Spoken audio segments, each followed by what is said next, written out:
On an 18-game unbeaten run now, are you literally just kind of riding off every victory? And like this was a time of events where we were winning in the FA Trophy on penalties like every other week, and that's a good feeling. It's a good feeling. Obviously, winning any game is a good feeling, and you just once you win that game, you just look to the next, and you just want to be out there again, especially out there at home, because you fancy yourself against anyone on that pitch and the way we want to play football and the lads we had in the changing room. So, like you say, it was an 18 unbeaten run. It's some achievement, to be fair, especially when, like you say, we didn't win the first 7. So it is a great achievement. And like you say, you win one and then you go, oh, we're 5 or 6 unbeaten now, and you just keep knocking them off and you keep knocking them off. So it's an absolutely unbelievable run this season, and you just credit to Lynchy coming in and making the job his own and making that team his own team, you know. Yeah. I think for me it's a case of everything. I've got my principles I believe in, and I've got to get the lads to believe in that. And again, as you said, for me we don't change, but I've got to look at every opposition, I look at how we play, and we've got to try and combat that.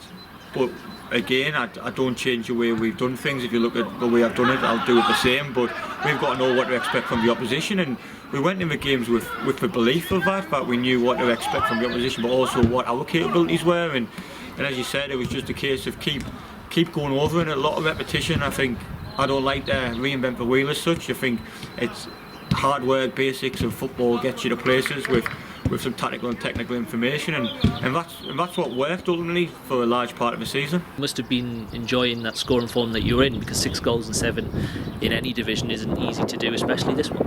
No, I've said to you previously, I'm always confident I can score goals and create goals. It's how I judge myself, so it's kind of what I'm in the team to do. So. But once you get one, you get a bit of confidence, and football's all about confidence. Once you get in a run, it's you find it hard not to score at times. And then we went 18 games unbeaten. Not many teams have done that this season. In fact, I can't think of any other teams in our division. What's that down to? What's that? I think during that time we had there was a consistency in the team. I think that's what it's got to be down to, consistency in the team, and maybe I'm hoping lads maybe did look at themselves and maybe give them a bit of like self-motivation and a bit of inner drive came out. So that as well as consistency in the team, and lads ended up loving it.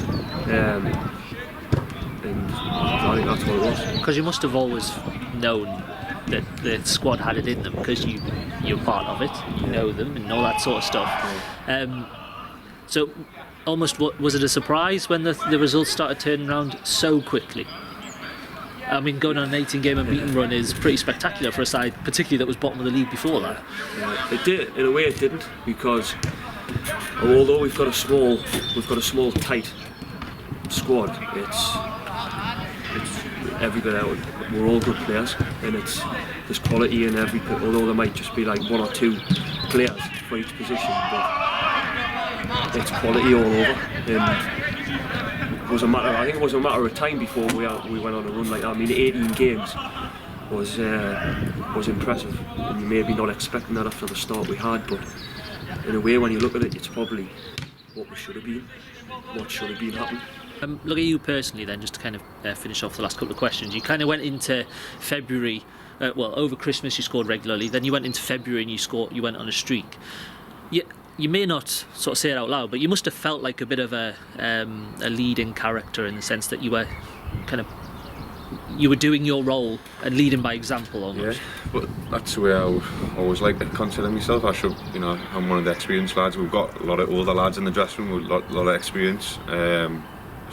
Some lads who played far higher than I have, but like I said before, you can only do what you can control, and I had a point to prove. Last season was a write-off, obviously with COVID, but I'd done nothing for Morpeth until this season, because the last season was, like I say, a write-off. So that's when I proved to people that I'm worthy to be playing and scoring goals in this side. It's been a good season, but it's been a disappointing one, because obviously I think we're good enough to get into the playoffs at least minimum, which will be the target for next season, is at least get in the playoffs, and not frightened about saying that, because we should be aiming to get into the playoffs at least.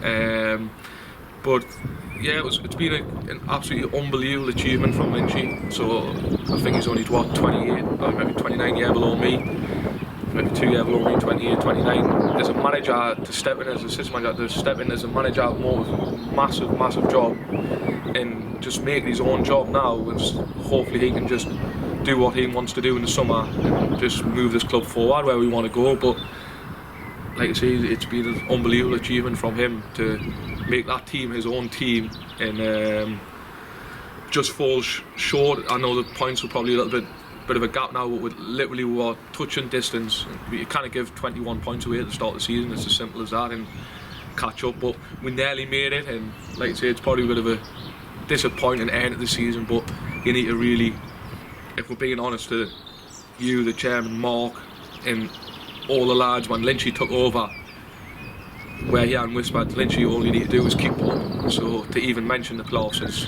outstanding by him. Yeah. I think we've got to take the positives from it and be like from where we were, to get within a shout of the playoffs was like it wasn't even talked about. Being brutally honest, I think it was from the start we had, it was just like solidify ourselves mid-table and stay in the league. But as things progressed, and then you start to get a bit of a sniff, a bit of a taste for, oh, something could happen here, we could make it. It has been a bit disappointing how it's kind of just like it hasn't fizzled out, but maybe it's just run out a bit of steam. But the main point in that was I think the Witten away game was massive. That was crucial. I think if we got a win in that, it might have been a bit different. And we've got to build on it. It's going to be a top 10 finish, and we probably would have been disappointed with that if it was the start of the season. But giving teams a head start, I think it's a good foundations to build on. And every week I've said to a lot of people, it's been chaos every week. I felt like something's been going on. I kind of believe we've got one game left from where we were in October, and I'm really looking forward to pre-season. I'm really looking forward to changing things, changing what I believe in, even more so with having the time and the squad, obviously, what we're going to assemble. And it's going to, hopefully, it's something to look forward to in Morpeth. We've got good crowds in, the crowds are building. There's no better place than a sunny afternoon at Craig Park for me, and we've got to keep the fans coming, and that comes down to myself, my coaching staff, and then ultimately drip feeding that into the team to get the results on the pitch that we need.